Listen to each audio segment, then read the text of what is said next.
Hello everyone, मी Gauri. So मी आज बनवले होते साबुदाणे वडे. आणि साबुदाणे वडे बनवण्यासाठी मी शेंगदाणे आहे ना रात्रीच भाजून ठेवलेले. आणि सकाळी मग मी हे मिश्रण रेडी केलं, ज्याच्यामध्ये मी कोथिंबीर, कढीपत्ता, जिरं आणि मिरच्या घेतल्या होत्या. आणि हे मिश्रण असं जाडसं ठेवलं, कारण की ते वड्यांमध्ये जेव्हा ते दाताखाली आपण खाताना येतं ना, तर खूप सुंदर आणि म्हणजे टेस्टला पण देखील छान लागतात वडे.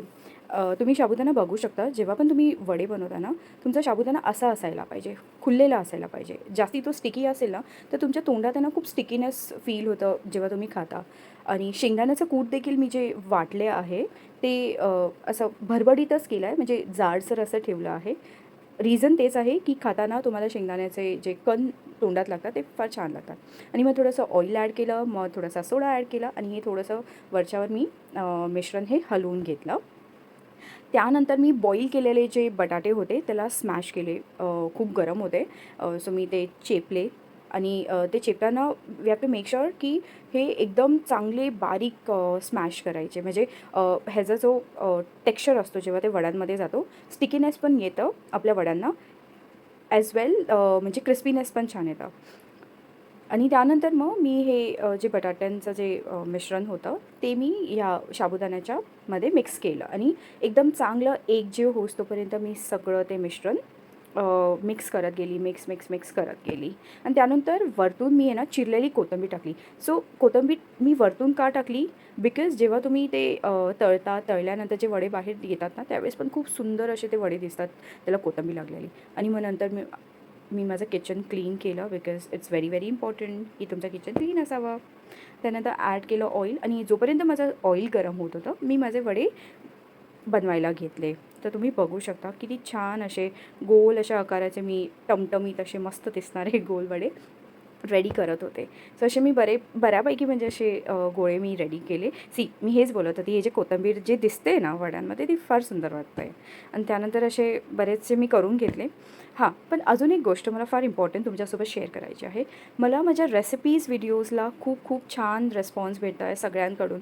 मला खूप डी-एम्स येत आहेत, लाईक्स येत आहेत, कमेंट्स येत आहेत. एस्पेशली मला डी-एम जास्ती येतात की माझी रेसिपी फार छान आहे, खूप सुंदर प्रेझेंटेशन आहे, मी छान बोलते.